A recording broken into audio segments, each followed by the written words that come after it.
नमस्कार दोस्तों, कैसे आप सभी? मैं हूँ तुलसी और जब मैं ब्रह्मा कुमारी पद पे थी तब मुझे लक्ष्य दिया गया था कि तुम्हें लक्ष्मी समान बनना है। तो फिर मैं यहाँ लक्ष्मी समान बनने की प्रैक्टिस मैंने शुरू कर दी। शुरू में मेरा 7 डेज़ का कोर्स हुआ था, उसके बाद फिर मैंने उसी कोर्स में जो चीज़ें बताई गई थी मेडिटेशन मतलब उन्हीं सारी चीज़ों को बैठ के मन ही मन दोहराना है। मेडिटेशन में आपको अपने आप को एक फरिश्ता माना एक लाइट का फरिश्ता बनाना है और फिर सारी दुनिया को प्रकाश देना है। कि सारा विश्व अपना परिवार है, विश्व बंधुत्व की भावना भरनी है, ये सारी चीज़ें होती हैं, ये सब कुछ सिखाया जाता है। और देखिए जितना ऊँचा लक्ष्य होता है उतनी ज़्यादा आज देखिए जितनी बड़ी-बड़ी डिग्रियाँ रहती हैं 16-17 घंटे स्टूडेंट पढ़ाई करता है और हमें तो सीधा देव बनना है। तो देव बनने की पढ़ाई के लिए आपको 24 घंटे में से 25 घंटे लग जाने चाहिए। लेकिन होता क्या है साल 6 महीने तो तुम ये प्रैक्टिस अच्छी करते हो क्योंकि बिल्कुल नया ज्ञान होता है, नया लक्ष्य होता है, नई सारी चीज़ें होती हैं और आप सब तो जानते ही हो कि हमारे मन को नई-नई चीज़ें करने में, नई-नई जिज्ञासाएँ जानने की बहुत इच्छा रहती है। तो साल 6 महीने तो ये सब कुछ ठीक चलता है, प्रैक्टिस होती है। फिर शुरू हो जाते हैं भई एक कमरे से हमने ये तपस्या शुरू करी है, तो हमारी उसी में लिमिटेड होनी चाहिए क्योंकि हमको तो देवी बनना है। लेकिन यहाँ तपस्या कुछ अलग टाइप की होती है।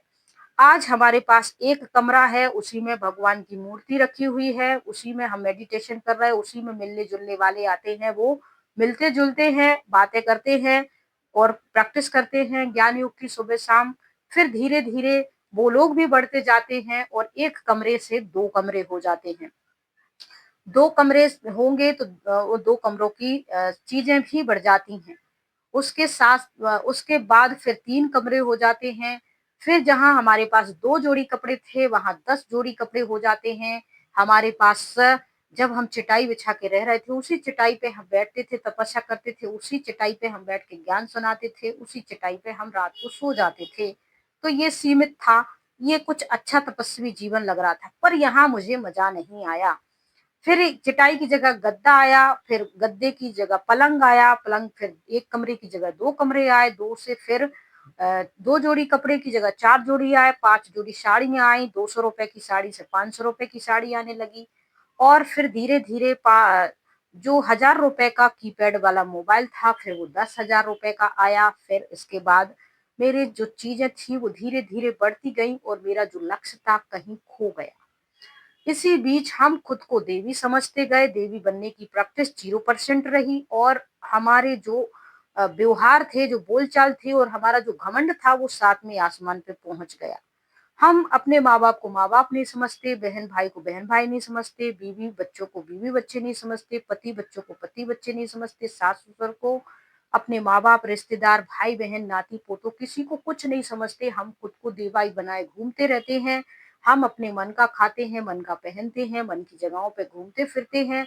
हमारे अंदर ये चीज़ें रहती हैं, व्यवहार कुछ 0% रहता है, बोलचाल 0%, घर की पूजा-पाठ हम छोड़ देते हैं। देवी-देवताओं का नाम लेना क्योंकि वो तो हम खुद ही बन गए हैं और इससे बड़ा देवी-देवताओं का अपमान मुझे नहीं लगता है कि कोई हो सकता है।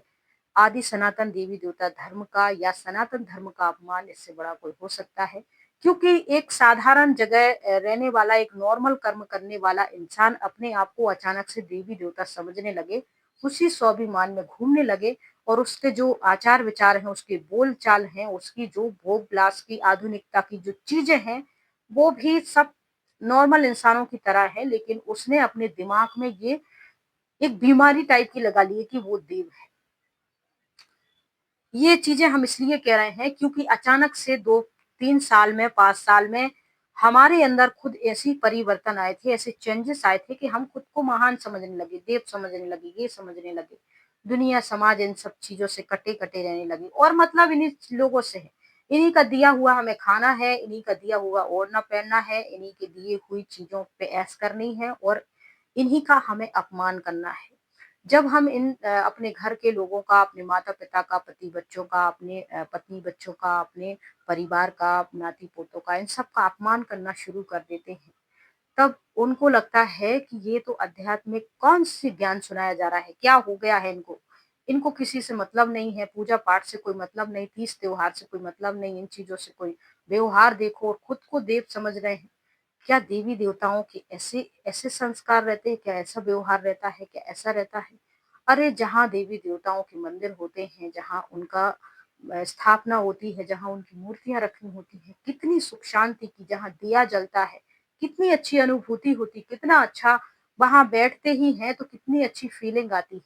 और इन लोगों से ये खुद ही घर के परिवार के लोगों से, समाज से भाग रहे हैं और ये खुद को ये समझ रहे हैं और इनके पास भी कोई बैठना नहीं चाह रहा, मेरे पास कोई बैठ नहीं रहा है, मुझसे बातें करना कोई पसंद नहीं कर रहा, इसलिए कि उन्हें लगता है कि हम बातों बातों में कोई उन पे जादू ना कर दे, उनको कुछ खिला पिला ना दें, उनको कुछ ऐसा ना कर दें, उनको भी वही सारी चीजें सिखाएंगे तो वो भी अपने पति से दूर रहने लगेंगी, अपनी पत्नी से दूर रहने लगे, उनके घर परिवार में भी लड़ाई झगड़े शुरू हो जाएंगे।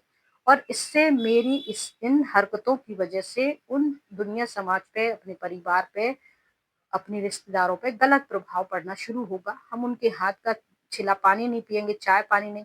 लेकिन वो जो पैसे देंगे, वो अब वो चोरी से वो पैसे ले आए हैं कि वो गलत तरीके से ले आए, कि दूसरे का हक मार के ले आए, कि रिश्वत का ले आए, वो पैसे तुम्हें दे रहे हैं, सो वो तुम्हें बहुत अच्छा लग रहा है।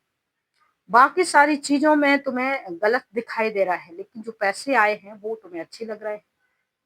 और ये सारी चीजें छोड़ने के बाद भी हमारा मन कौन सा पवित्र हो गया है, कौन सी अच्छी सोच हो गई, कौन से अच्छे बोल, कौन से अच्छे व्यवहार हो गए, बल्कि ये सब कुछ टूट गया। और जिन लोगों के लिए ये सब कुछ किया, तो ये कौन सा, मैंने तो अपनी आधुनिकता बढ़ाई, अपनी चीजें बढ़ाई, अपनी जो शौक श्रृंगार थे वो बढ़ाए। इसमें हमने कहाँ से तपस्या की देवी देवता बनने की?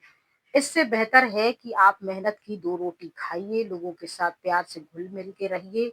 ईश्वर को जिस भी नाम रूप में दुनिया समाज याद करती है, जो बताया है घर परिवार में, कुल देवी देवता जो होते हैं उनकी आराधना कीजिए, घर के पूरे त्योहार जो होते हैं अपने परिवार के साथ सेलिब्रेट कीजिए, जहाँ मन करता है घूमिए-फिरिए, जो मन करता है खाइए, बस आराम से रहिए, भाषा जो है प्यार से रखिए और ईश्वर को याद कीजिए।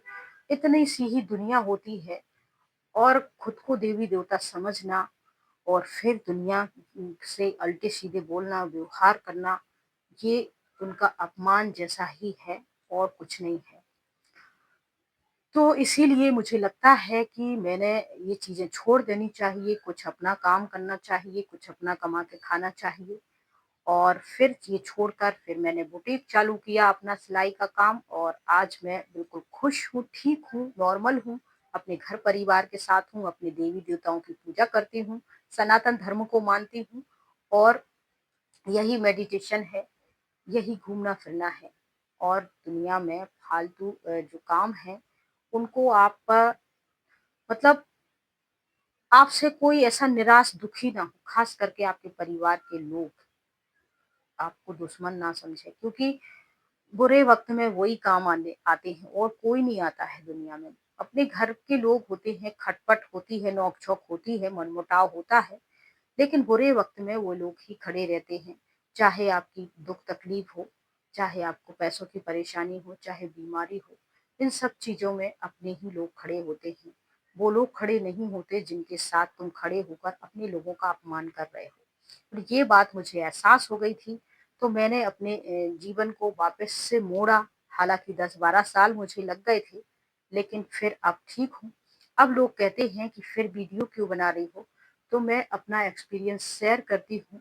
पहले ऐसा कोई मूड नहीं था, लेकिन मैं कुछ कहना चाहती थी तो मैंने वीडियो के माध्यम से कहा। लोगों ने फिर मेरी कहानी को अपनी कहानी की तरह रिलेट किया और उन्हें अच्छा लगा, और उन्होंने मुझे प्रेरणा दी कि आप ऐसी वीडियो बनाते रहिए, उन्हें अच्छा लगता है। तो इसीलिए फिर मैं ये वीडियो बनाती हूँ आप सब लोगों की मदद के लिए। तो आपको थोड़ी-सी भी जानकारी हेल्पफुल लगती है, अपने जीवन से रिलेट कर पाते हैं तो लाइक कीजिए, साथ ही शेयर भी कीजिए और हाइप भी कर दीजिए। इस कहानी में फिलहाल इतना ही। जय हिंद, जय भारत, राधे राधे, ओम शांति, जय श्री राम।